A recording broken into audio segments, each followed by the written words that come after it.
चंडाला प्रतिहतरयो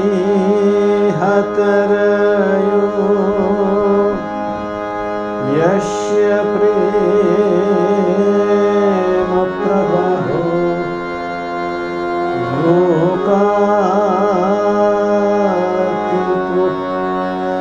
लोकातिपुप्यहनजहो लोककल्याणं त्रैलोक्येऽप्य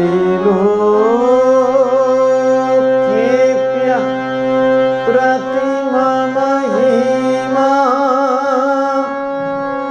जानकी प्राणबन्धो त्रैलोक्येऽप्य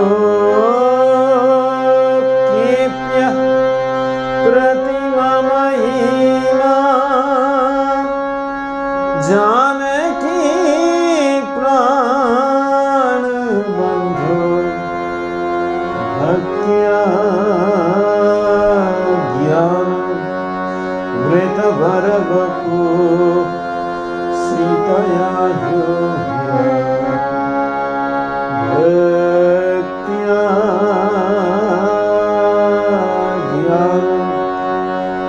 ज्ञानमृतभरवपु सीतया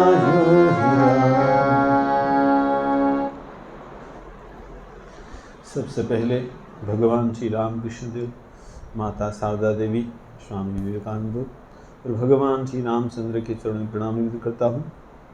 यहाँ के महाराज प्रभु शिवान जी महाराज, आशुतोष महाराज और सन्यासी ब्रह्मचारी और आप सभी के हृदय में भगवान श्री रामचंद्र और माता जानकी विराजमान है। आप सभी के चरणों में प्रणाम निवेदन करता हूँ। हम सब मिलकर राम सिया राम जय राम संकीर्तन करेंगे। राम सिया राम जय जय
सब जग जानी करहु झूरी झूग पानी सिया राम जय जय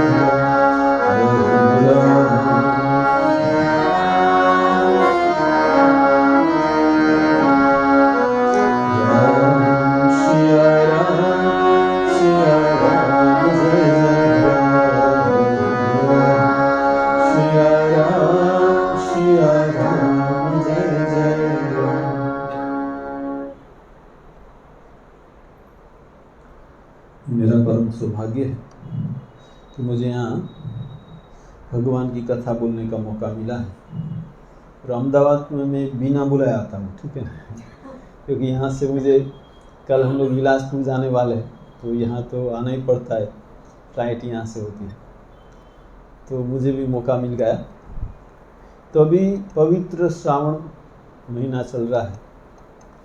भगवान शिव से पार्वती भगवान राम की कथा सुनना चाहती है। हम सबको पता है कि ये पार्वती पिछले जन्म में सती थी, दक्ष प्रजापुत्री की सती थी।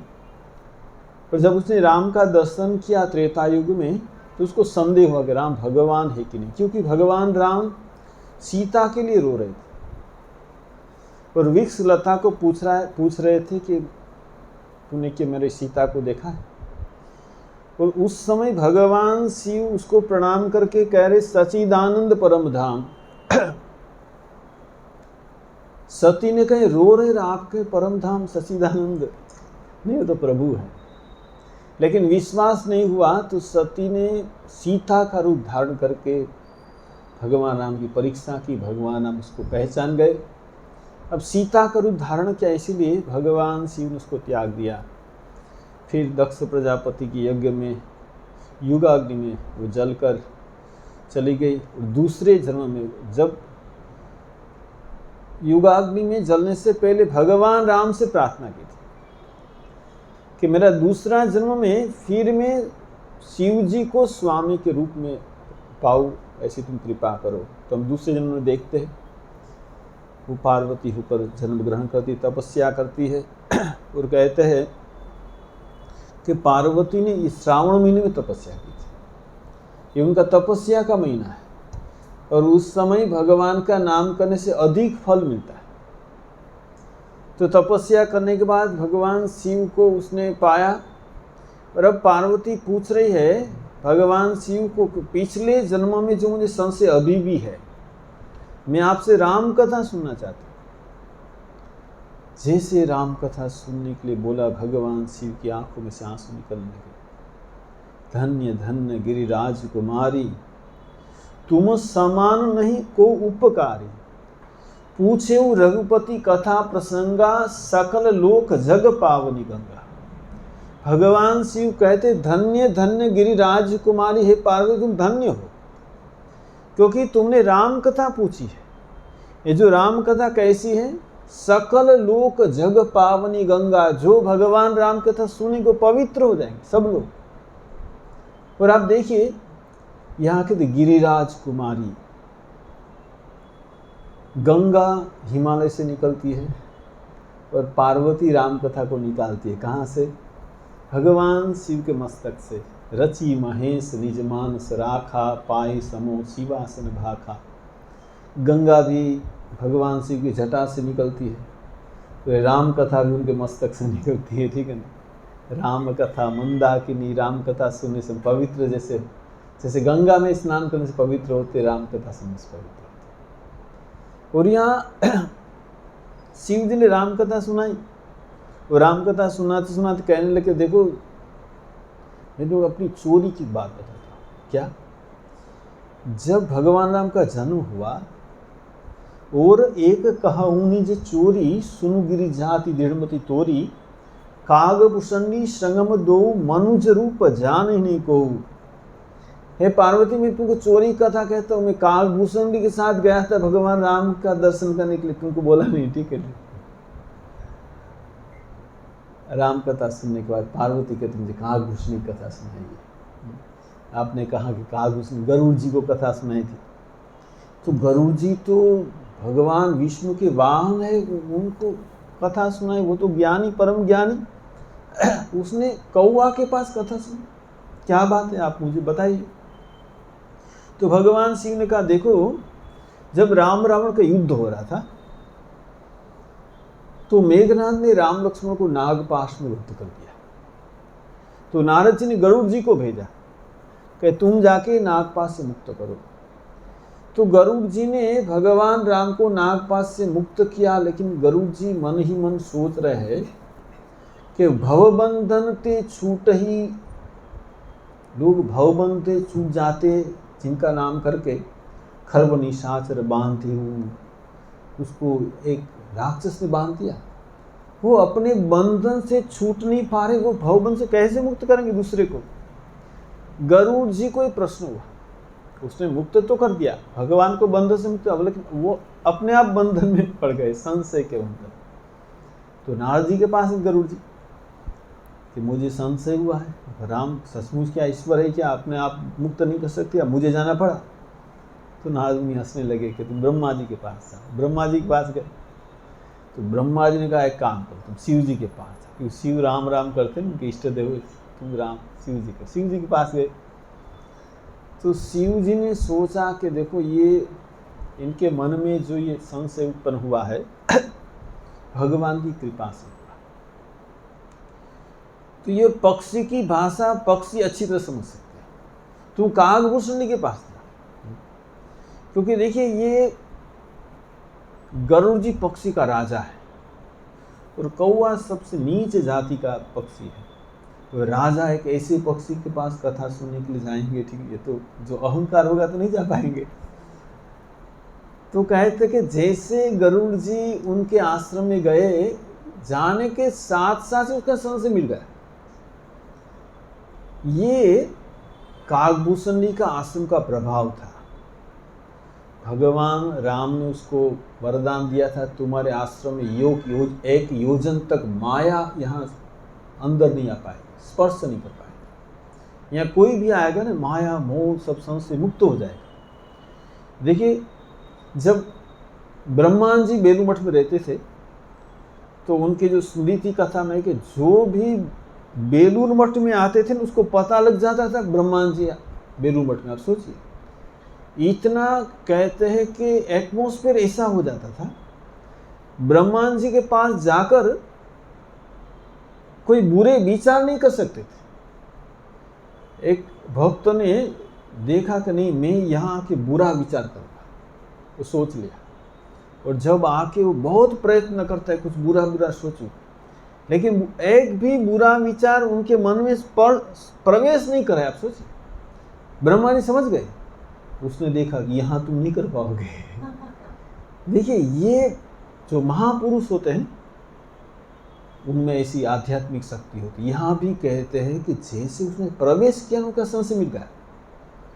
आकर कागभूषण, अरे पक्षी राज गरुड़ आए, आइए आइए पधारिए, बैठने का आसन दिया, बोलिए आप क्यों आए। मैं जिस कारण से आया था वो तो मेरा संशय चला गया, ठीक है नहीं, राम में विश्व, लेकिन मैं राम कथा सुनना चाहता हूँ।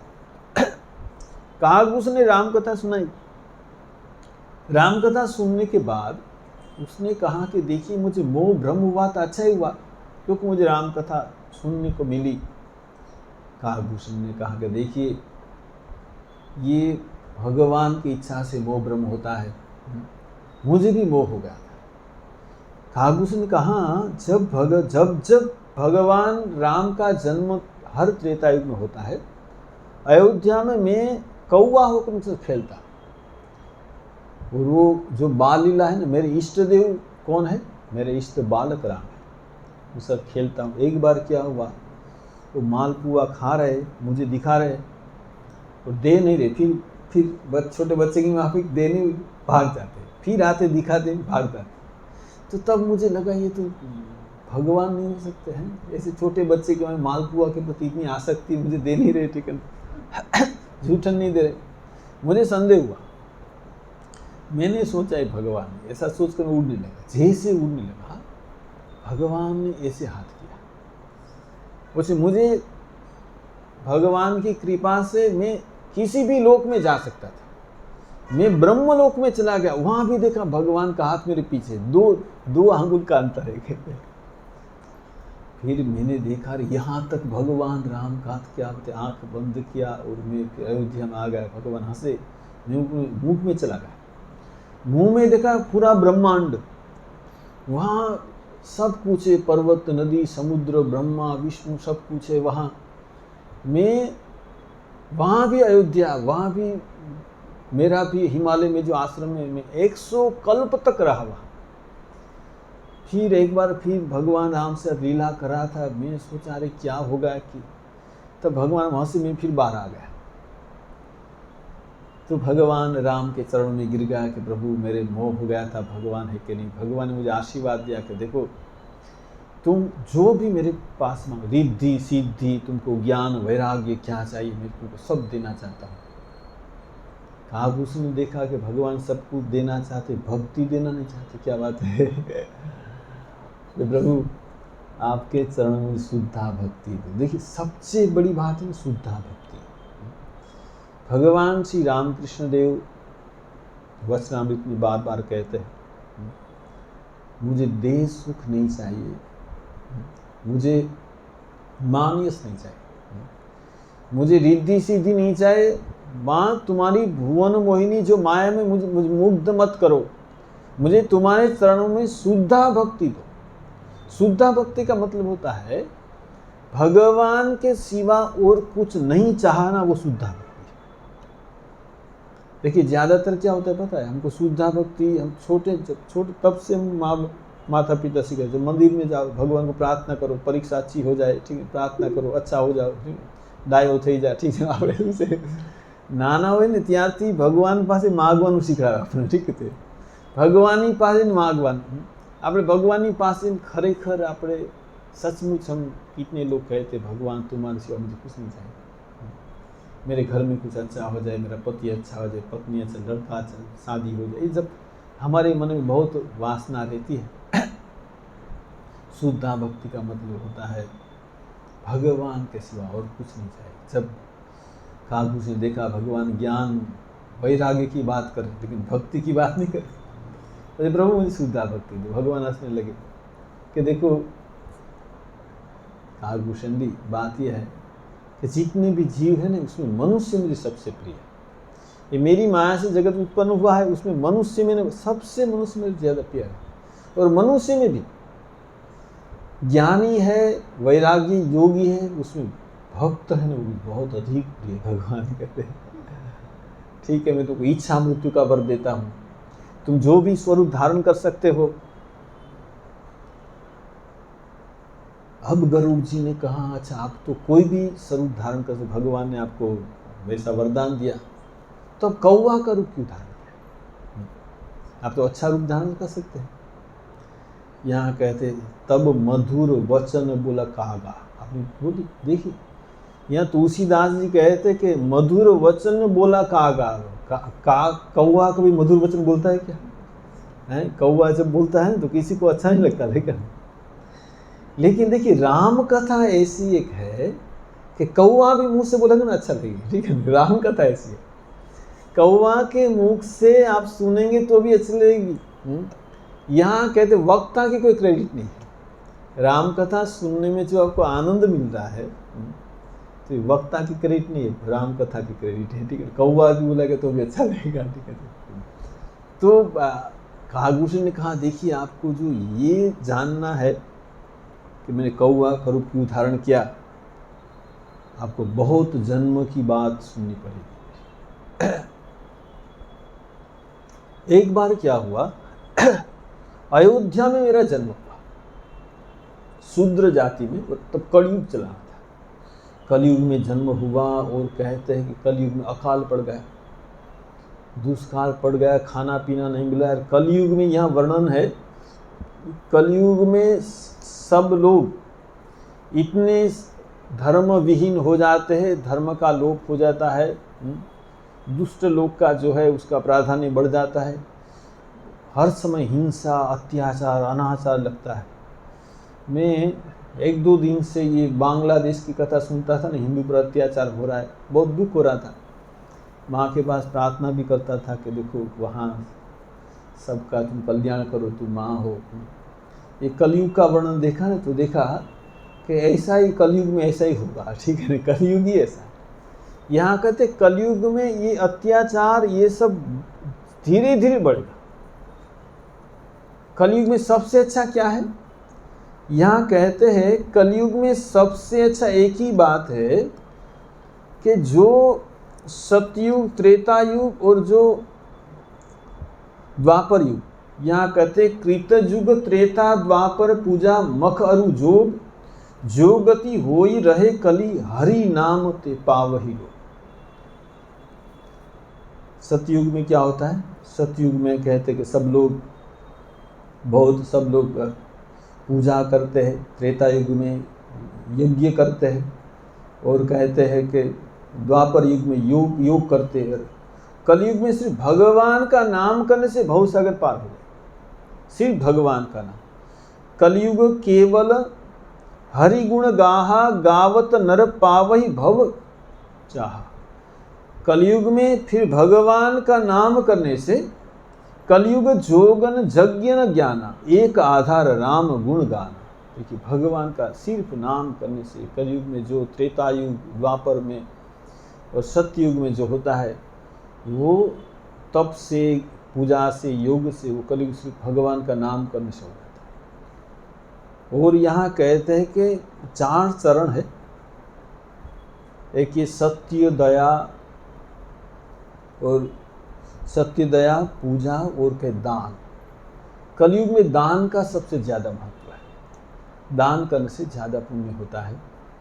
और एक अच्छा क्या है, कलिकर एक पुनीत प्रतापा, मानस पुण्य हो ही नहीं पापा। देखिए माँ शारदा भी कहती है कि मन ही मन आप पुण्य करेंगे उसका पुण्य होगा। आप यहाँ बैठे बैठे सोचेंगे मैं बेलू मठ जा रहा हूँ, कामापुर जा रहा हूँ, जयरामठी जा रहा हूँ, सोमनाथ, द्वारका, जहाँ भी यहाँ बैठे बैठे आप सोचेंगे वहाँ जाकर मैं पूजा कर रहा हूँ वो पुण्य आपको सचमुच मिल जाएगा। मानस पुण्य पुण्य है, लेकिन मन का पाप पाप नहीं है।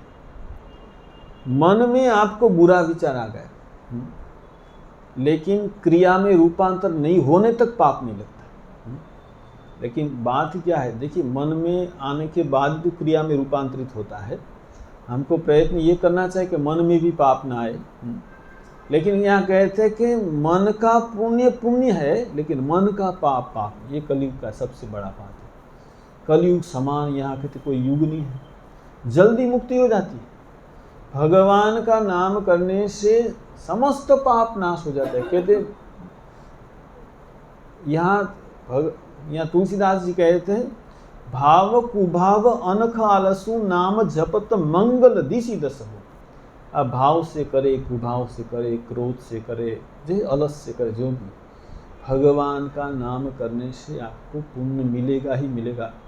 और भगवान का एक बार नाम कर समस्त पाप का नाश, ये कलयुग का अच्छी बात है। तो यहाँ कहते हैं कालभूषण जी कि कलयुग था, अयोध्या में अकाल हो गया तो मैं उज्जैन चला गया। शूद्र जाति में मेरा जन्म हुआ था, वहाँ गया तो थोड़ा वहाँ अच्छा था। वहाँ एक बहुत ब्राह्मण अच्छे थे, उनका शिव का मंदिर था, उनके पास जाकर उनकी सेवा करने लगा।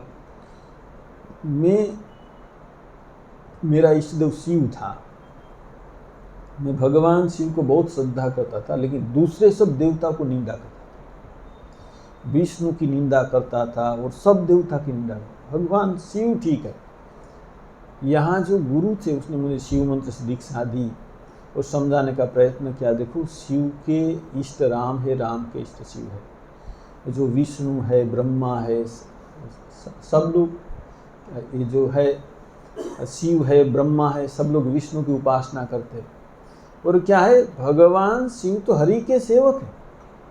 जैसे उसने कहा शिव हरि के सेवक है, मैं तो बहुत क्रोधित हो गया। इतना मुझे बुरा लगा कर मेरे इष्ट देव को राम का सेवक कह रहे क्या।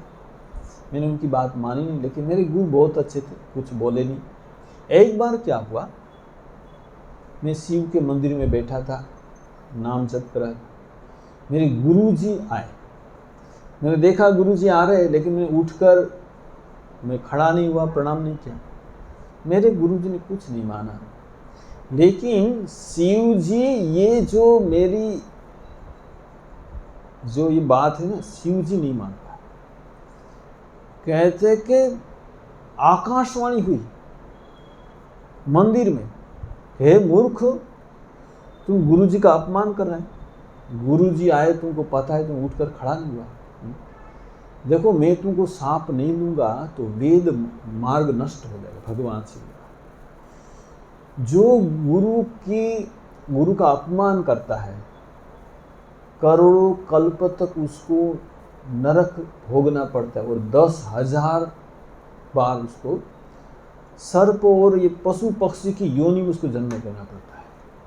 मैं तुमको सांप दे, तुम सर्प अजगर हो जा, और नीच, उससे भी नीच बहुत जब जो जाति है उसमें तुम्हारा जन्म ग्रहण करो।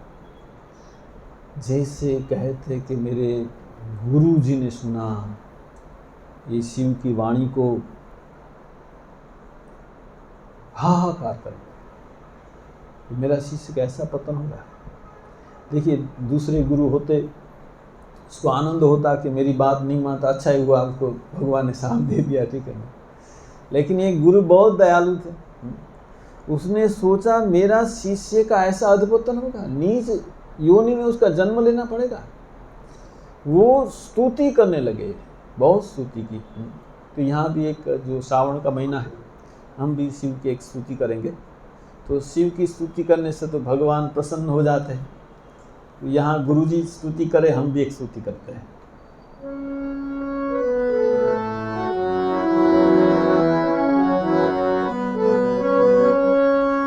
सत सृष्टि तांडव रचयिता, नटराज राज नमो नमः। सत सृष्टि तांडव रचयिता, नटराज राज नमो नमः। हे आद्य गुरु शंकर पिता, हे आद्य गुरु शंकर पिता, नटराज राज नमो नमः। सत सृष्टि तांडव रचयिता, नटराज राज नमो नमः।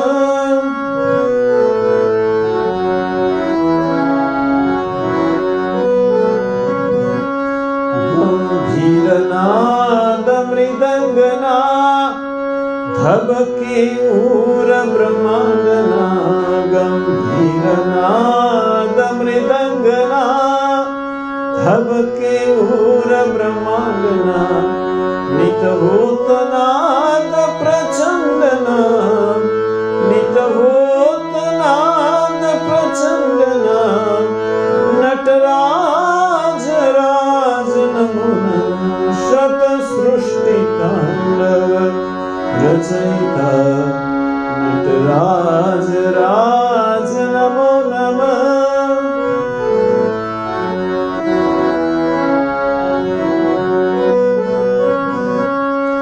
शिव ज्ञान गंगा चंद्रमा, सिद्ध ब्रह्म ज्योति ललाटमा।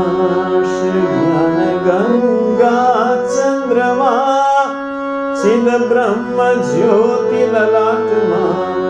विष्णाग माला कंठमा, विष्णाग माला कंठमा।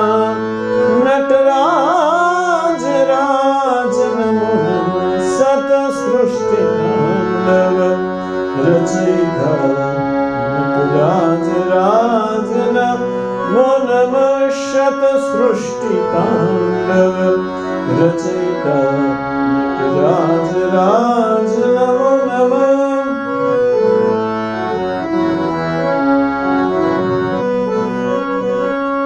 तव शक्ति वामांगे स्थिता, हे चंद्रिकाय पराजिता। तव शक्ति वामांगे स्थिता, हे चंद्रिका अपराजिता।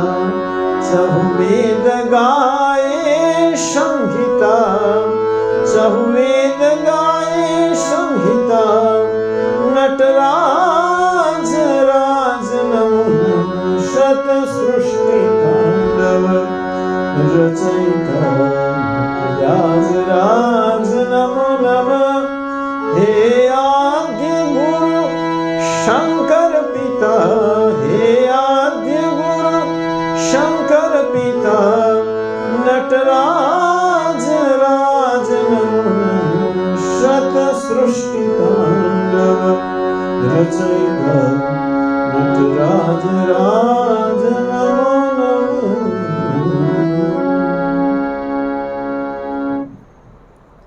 यहाँ भी कहते हैं कि उनके गुरु जी ने स्तुति की और भगवान तो आशुतोष है, तुरंत प्रसन्न हो गए। बस बोलो क्या चाहिए? तो देखिए मेरे जो शिष्य ने अपराध तो क्या है, लेकिन आप क्षमा करें। आपने जो साथ दिया ना, आप थोड़ा उसका समय थोड़ा कम कर देंगे। तो भगवान शिव ने कहा देखो वैसे तो नियम के अनुसार 10,000 बार उसको जन्म लेना पड़ेगा, लेकिन मैं उसको 1,000 बार कहता हूँ, 1,000 बार जन्म लेना पड़ेगा उसको। और क्या होगा? उसको जन्म मरण का जो दुख है ना वो नहीं होगा। देखिए हमारा जब जन्म होता है ना बहुत दुख होता है, लेकिन हम भूल जाते हैं। और क्या है, मृत्यु के समय दुख होता है, लेकिन वो तो कोई मरे नहीं तो बोल नहीं सकते, ठीक है नहीं। तो जन्म मृत्यु का बहुत बड़ा दुख है। उस भगवान शिव जी ने कहा उसको जन्म मृत्यु का दुख है, और हर जन्म की बात याद रहे, हर जन्म उसको ज्ञान, पूरा ज्ञान रहेगा, क्या पहले क्या जन्म हुआ था सब ज्ञान रहेगा। और अंत में उसका फिर अयोध्या में जन्म, ब्राह्मण के कुल में, वो राम चरण में भक्ति होगी। भगवान शिव ने आशीर्वाद दिया। अब तो गुरु जी ने भगवान शिव को प्रणाम किया। ये तो देखकर तो बहुत डर गया था। कुछ दिन के बाद वो कागभूषण ने कहा कि मेरा शरीर चला गया, मैं बहुत अजगर जोनी में मेरा जन्म हुआ, फिर बहुत पशु पक्षी बहुत जाति में जन्म हुआ, लेकिन हर जन्म में मुझे ज्ञान रहता था। मुझे जन्म मरण की पीड़ा नहीं होती थी, लेकिन एक पीड़ा अवश्य होती थी, मैंने गुरु का अपमान किया। ऐसे दयालु गुरु जिन्हें मेरे लिए इतना समझाया, मैंने उसका अपमान किया और ये पीड़ा मुझे रहती थी। उसकी बात मैंने नहीं मानी। जो भी हो, अंत में अयोध्या में जब ब्राह्मण के कुल में मेरे माता पिता ने बहुत प्रयत्न किया, तुम पढ़ाई बढ़ाई करो। मैंने पढ़ाई बढ़ाई नहीं की, कुछ नहीं की, ठीक है। बहुत समझाया, ब्राह्मण का लख लो, वेद शास्त्र अध्ययन करो, कुछ नहीं किया। और जब माता पिता का देहांत हो गया, मैं वन में चला गया। बस हर समय ऋषि मुनि के पास जाता था, पूछता था, सत्संग सुनता था और सदा सर्वदा राम का नाम करता था। एक बार क्या, लोमेश ऋषि एक पर्वत पर बैठे थे, उनके पास गया और कहा मुझे राम कथा सुनाइए। लोमेश ऋषि राम कथा सुनाई, लेकिन सुनाने के बाद कहा कि देखो तुम बहुत अच्छे अधिकारी, मैं तुमको निर्गुण ब्रह्म का उपदेश देता। जो निर्गुण ब्रह्म है उसका जन्म नहीं होता, उसका कोई स्वरूप नहीं होता, वो अद्वैत मार्ग का उपदेश। मैंने कहा कि मुझे अद्वैत मार्ग निर्गुण नहीं चाहिए, मुझे सगुण राम की बात सुनाई। लेकिन वो वही सुनाने चाहते हो, मैं यही सुनना चाहता हूँ। तो फिर क्या होना, उत्तर प्रत्युत्तर होने लगा। ऐसे करते करते क्या हुआ, वो गुस्से हो गए मेरे पर कि मेरी बात तू नहीं सुनता। तो मैंने कहा अच्छा, जो गुस्सा होता है ना वो तो द्वैत से होता है, अद्वैत से तो गुस्सा नहीं होता, ठीक है नहीं। अब अद्वैत की बात करते हो, गुस्सा कर और गुस्से हो गए। और तुम अपने पक्ष को समर्थन करो, जहाँ तुम चांडाल पक्षी कौवा हो जा, मैं तुरंत कौवा हो गया। लेकिन मुझे कोई दुख नहीं हुआ। मैं कौवा होने के बाद उनके पास जाके चरण में मुझे प्रणाम किया विनम्र चित्त से, कि जो भी भगवान राम जो करते हैं अच्छा करते। ऐसा मेरा आश्रम देखकर बहुत खुशी हो गई। अरे तुमको गुस्सा नहीं, मैं तो सोचा भगवान राम की कृपा है, जो भी होगा। तो वो बहुत प्रसन्न हो गए, मुझे राम मंत्र से दीक्षा दी, राम कथा सुनाई और कहा कि देखो तुमको मैं इच्छा मृत्यु का वर देता हूँ और जब जब भगवान राम आएंगे जन्म ग्रहण करके अयोध्या में त्रेता, हर जन्म में तुम उनके पास जाएगा और उनकी लीला में सहायक करेगा। तुमको मृत्यु जब चाहिए तो मर सकते हो, जितने दिन जी सकते हो। उसमें मृत्यु नहीं चाहता क्योंकि भगवान राम की लीला का आस्वादन करना चाहता। ठाकुर जी कहते हैं कि मैं चीनी होना नहीं चाहता, चीनी का स्वाद लेना चाहता हूँ, ठीक है ना। चीनी होने का मतलब क्या है? भगवान हो जाना, मुक्त हो जाना। चीनी का आस्वाद लेना का मतलब है भगवान की लीला का स्वाद लेना, भगवान के साथ आना। तो यहाँ कहा कि मैं तो बस यही चाहता हूँ, तो ठीक है। अब यहाँ गरुड़ जी 7 प्रश्न करते हैं। ये 7 प्रश्न करके मैं बस ये इसको ख़त्म करूँगा। उसने 7 प्रश्न किया गरुड़ जी ने कागभूषणी को कि मेरा प्रश्न है, प्रथम प्रश्न है कि सबसे दुर्लभ कौन शरीर है? सबसे दुर्लभ कौन शरीर है? सबसे बड़ा दुख क्या है? सबसे बड़ा सुख क्या है? सबसे बड़ा पाप क्या है? सबसे बड़ा पुण्य क्या है? वो संत और असंत किसको कहते हैं? आप मुझे बताइए।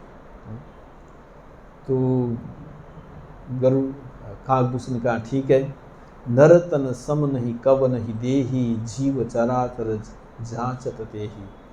ये जो मनुष्य का शरीर जैसा कोई शरीर नहीं, क्योंकि मनुष्य शरीर में मुक्ति मिलती है। देखिए रामचरितमानस में भगवान राम ने अयोध्या आने के बाद, राज सिंहासन के बैठने के बाद सब अयोध्यावासी को बुलाया और कहा कि देखो ये जो मनुष्य शरीर बड़े भाग मानुष तन पावा, सुर दुर्लभ सब ग्रंथ ही गावा। ये जो बड़े भाग्य से भगवान हमको 84 लाख योनि में घुमाने नहीं देते, बीच में उठा के भगवान कृपा के मनुष्य जन्म दे देते हैं। बड़े भाग मानुष सुर दुर्लभ सब ग्रंथ, देवता की दुर्लभ है, क्योंकि देवता को क्या होता है, वहाँ पुण्य भोग करके सिन्ने पुण्य मर्तलोक की विसंति, फिर वो आके उसको जन्म लेना पड़ता, मुक्ति नहीं होती। और कहते कि ये सिर्फ मनुष्य जन्म ऐसा है कि उसमें भगवान का नाम के मनुष्य मुक्त हो सकता और किसी योनि में नहीं हो सकता। यहाँ कहता है जो सो तनु धरि हरि भजहि न जे नर होई विषयरत मंद मंद तर। जो ये मनुष्य शरीर पाकर जो भगवान का नाम नहीं करता, ऐसा अभागा कोई नहीं आगे। तो प्रथम प्रश्न का उत्तर दे दिया कि देखो ये मनुष्य का शरीर है। सबसे बड़ा दुख क्या, सबसे बड़ा सुख क्या है? नहीं दरिद्र सम दुख जग मान। दरिद्रता के जैसा दुख नहीं है कहीं।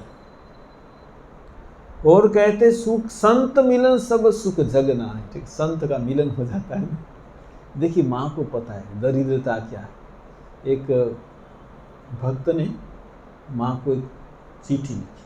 चिट्ठी में लिखा कि मैंने आपके पास मंत्र लिया है, मैं आपका शिष्य हूँ, लेकिन मैं जहाँ नौकरी करता हूँ ना, मैं झूठ बोलना पड़ता है। अब मैं सोचता हूँ आपका शिष्य होकर क्यों झूठ बोलूँ, मैं सोचता हूँ मैं वो सब नौकरी में छोड़ दूँगा।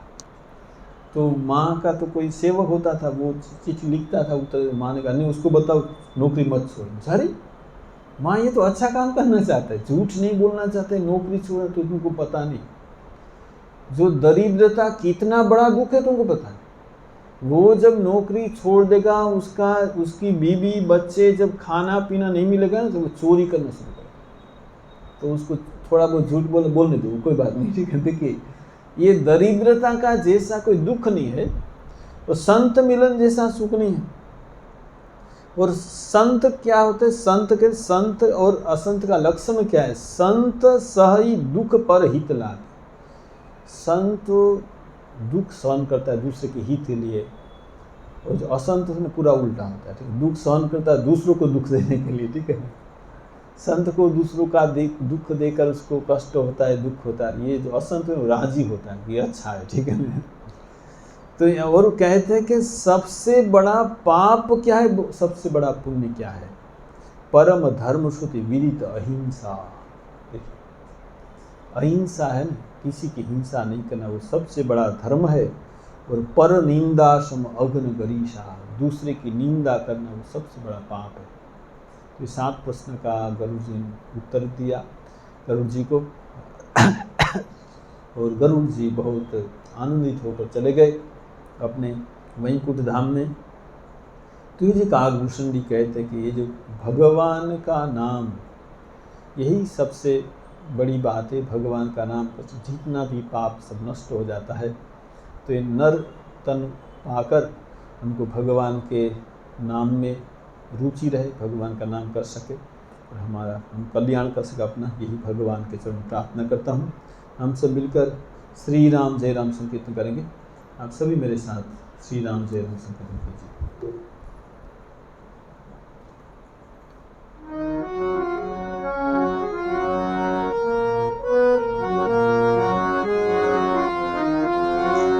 श्री राम जय राम जय जय राम, श्री राम जय राम राम, श्री राम जय राम जय जय राम, श्री राम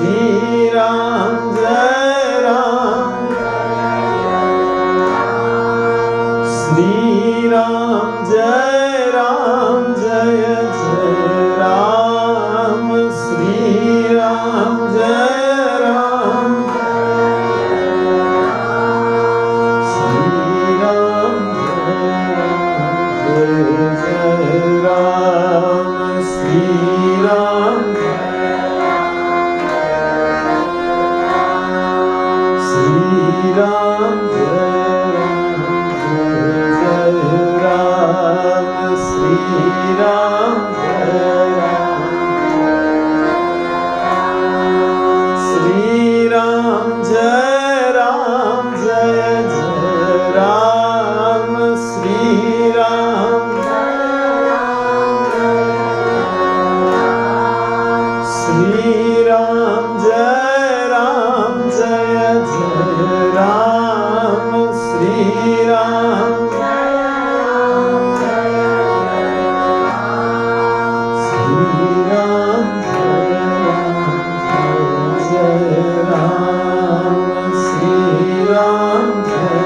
राम,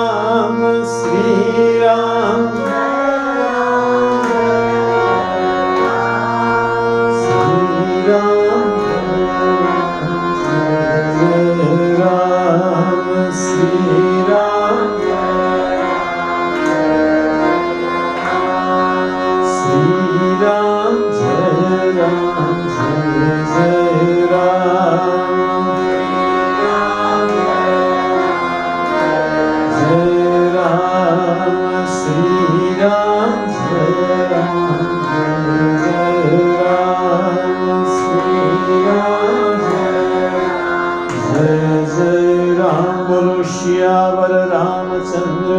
जय पवन सुत हनुमान की जय, उमापति महादेव की जय, शारदावर राम कृष्ण की जय, सदगुरु देव की जय। बोलो भाई सब संतन की जय, सब भक्तन की जय। ओम नमः पार्वती पतये हर हर